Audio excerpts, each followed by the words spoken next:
E o Bitcoin está começando a semana daquele jeito, é disso que eu vou falar nesse vídeo. Olhem esse movimento, galera. Em questão de poucos minutos, o Bitcoin, nessa manhã de segunda-feira, chegou a ir buscar a região dos 29.900 dólares e em poucos minutos devolveu tudo. E aí, Tainan, qual que é a perspectiva agora? Será que o Bitcoin vai continuar subindo, vai disparar ou vai voltar a cair? Por que que isso aconteceu? É disso que nós vamos falar nesse vídeo, então bora lá. Antes de começar, eu peço encarecidamente que você deixe o like aí embaixo. É assim que o YouTube reconhece que esse conteúdo é bom e que você quer que esse canal continue trazendo mais conteúdos como esse. Não se esqueça de se inscrever no canal e ativar o sininho para receber as notificações dos vídeos e análises que eu posto aqui diariamente. Bem, pessoal, então vamos falar aí da situação do Bitcoin. Olhem, galera, que movimento estúpido esse que o Bitcoin fez hoje, tá? Vou aqui para o gráfico de 1 minuto para mostrar para vocês como isso aconteceu, galera. Aqui a gente vê que em cerca de aproximadamente 5 minutos, galera, o Bitcoin ele subiu da região ali dos 28 mil dólares em que ele estava para a região de aproximadamente 29.900, quase 30 mil dólares, galera. O que aconteceu aqui, Tainan? Tem alguma explicação gráfica para isso?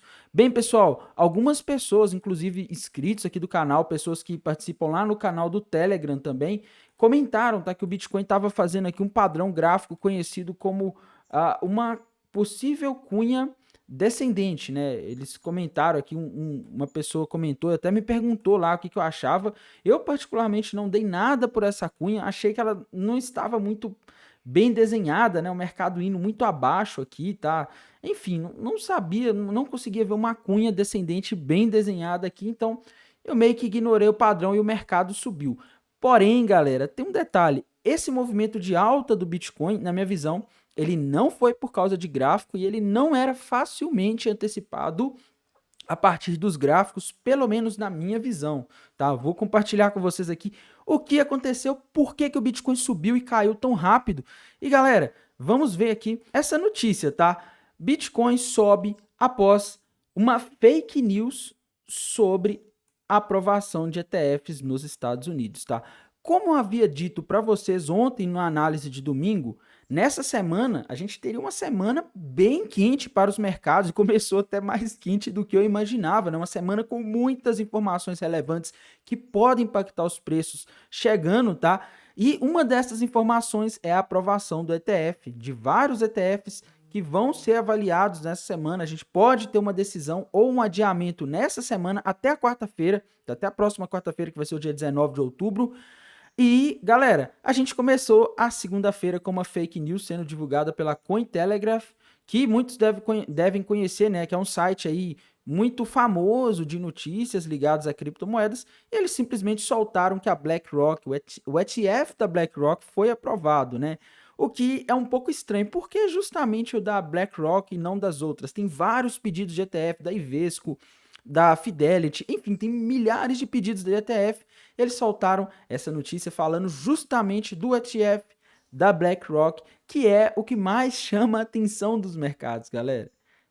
Pois é muito estranho isso, né? E o mais estranho, galera, é que com essa subida também ocorreu uma grande liquidação, aproximadamente 550 mil dólares de liquidações, tá? As pessoas perderam isso, pessoas que estavam apostando na queda.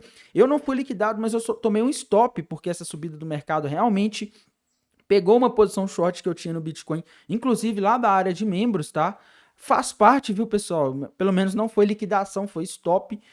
Mas o que me chama a atenção nesse movimento é isso, galera. Uma notícia justamente sobre o ETF da BlackRock, que é o que mais chama a atenção no mercado, porque a BlackRock, para quem não sabe, é um dos maiores fundos, a maior gestora de ativos do mundo. Eles têm mais de 10 trilhões de dólares em gestão, tá? E justamente sobre eles aparece essa notícia que fez o Bitcoin subir. Aí averiguaram a informação, viram que era fake news ali que foi divulgado pela Cointelegraph, se eu não me engano foi no Twitter deles, tá?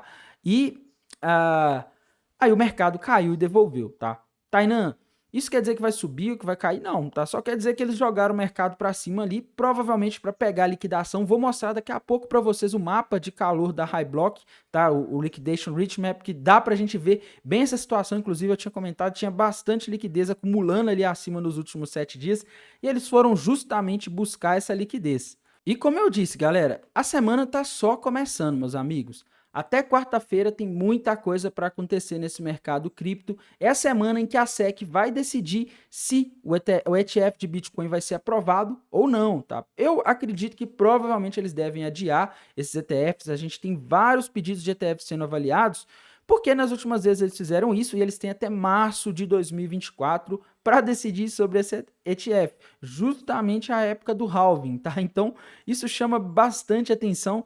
Mas voltando aqui para os mercados, galera, vamos falar aí da situação das bolsas em geral hoje. Hoje o SP500, galera, tá subindo relativamente forte, tá? A gente tá vendo aqui o SP500 desde o pré-mercado subindo, desde ontem na noite de domingo, né, quando abrem os futuros ali, o mercado pré-abertura, né? E o SP500 está subindo forte hoje.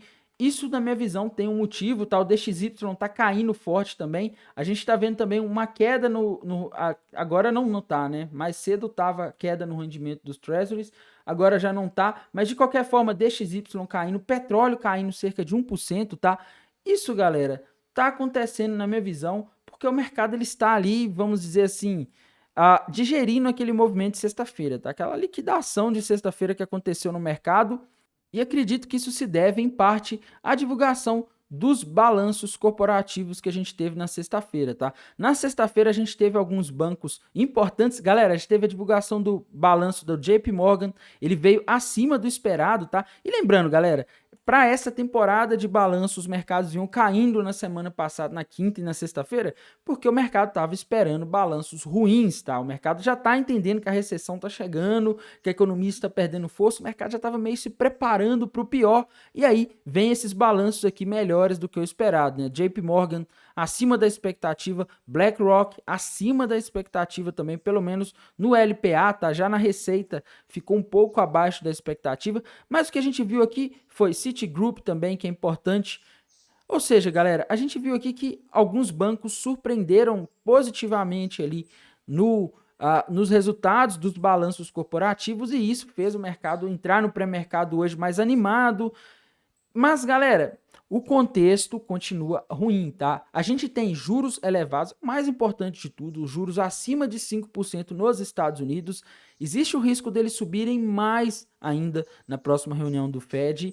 E, detalhe, o mais importante de tudo e mais preocupante, a perspectiva ainda é que os juros fiquem acima de 5% durante todo o ano de 2024. Isso por si só, na minha opinião, já mostra que o contexto e a perspectiva não são boas, tá? Mas a gente não pode olhar só por isso, né? A gente tem outras variáveis que impactam. Uma delas são as incertezas globais, tá? A questão lá na Palestina, Israel, faixa de Gaza, continua pegando fogo, infelizmente, tá? Inclusive, recentemente, a gente teve mais países sendo envolvidos nessa situação, o Líbano, a Síria, tá? Além de Israel e Palestina que já estão, e também a gente teve nesse final de semana o Irã mandando uma ameaça para Israel, dizendo para não fazer o que ele está querendo fazer lá, de invadir a Palestina e tal, porque senão ele pode entrar no meio, enfim. Tainan, vai acontecer alguma coisa? Não sei. Eu sei que o Oriente Médio, galera, não é uma região estável, tá? Não é, por exemplo, como a questão da Europa, lá na Rússia e Ucrânia, né? Que os outros países eles ficam ali ajudando, mas eles não entram no meio, tá? Ali no Oriente Médio as coisas costumam sair de controle e muito facilmente um país ataca o outro.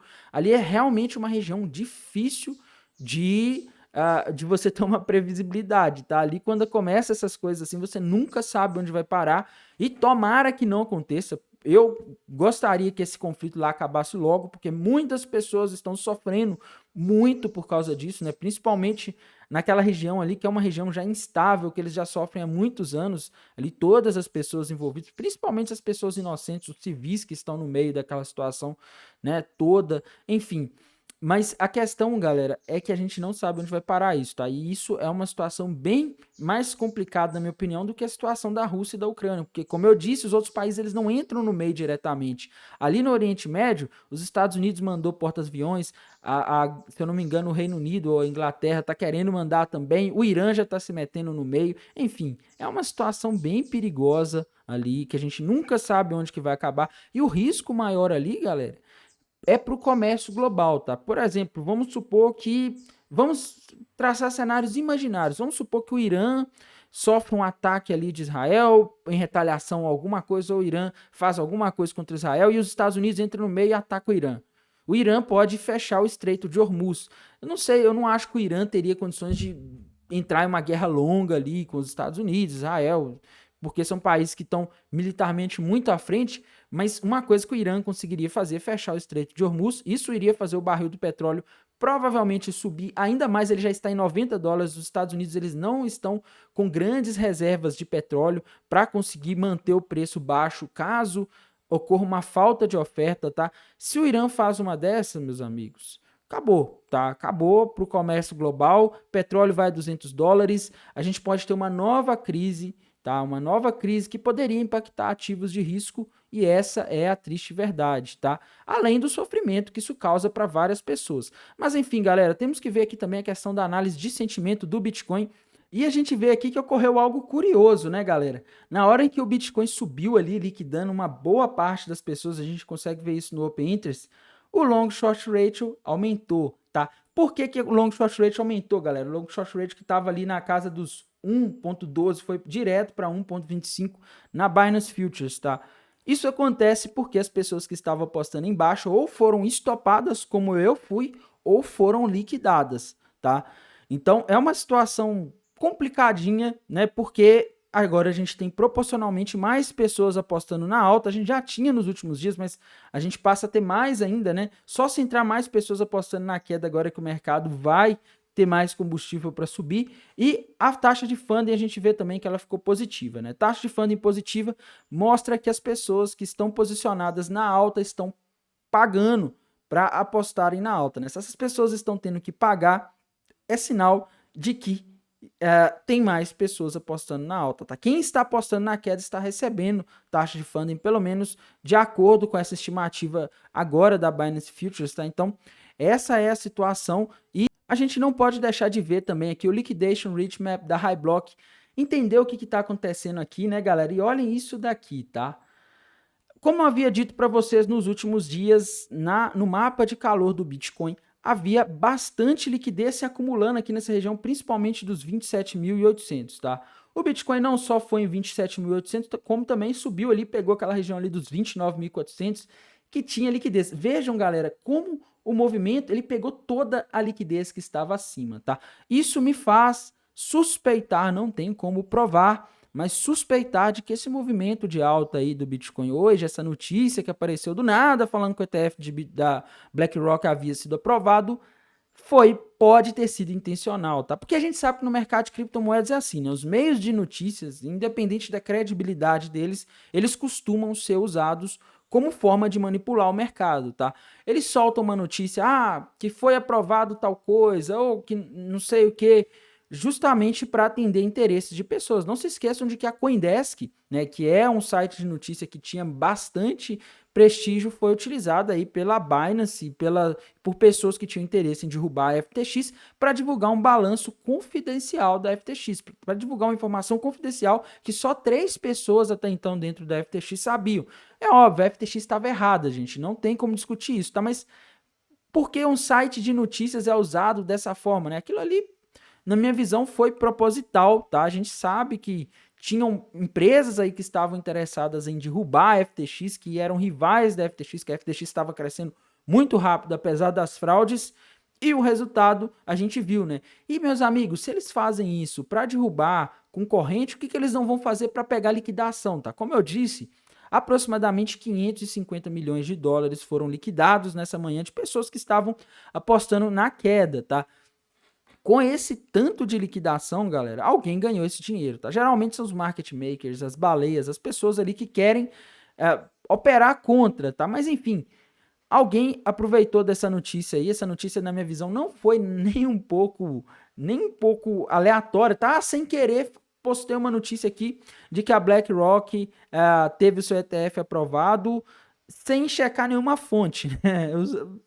Vamos e convenhamos, né, galera? Resultado foi isso daqui, pegou aquela liquidez que estava se acumulando acima e agora resta liquidez abaixo, tá? Temos que ver aqui também o de um mês, o Liquidation Rate Map de um mês, para entendermos aí o que está acontecendo aí no prazo maior. A gente tem uma visão geralmente mais ampla nesses prazos maiores, tá? E a gente vê aqui o seguinte, galera, Aquela liquidez que estava se acumulando acima no Liquidation Rate Map de um mês nos últimos dias, foi toda pega, tá? Galera, em questão ali de 5 minutos, as baleias conseguiram pegar 550 milhões de dólares, pegaram toda a liquidez que estava acima, tá? E olhem isso daqui, galera, vocês conseguem ver, né?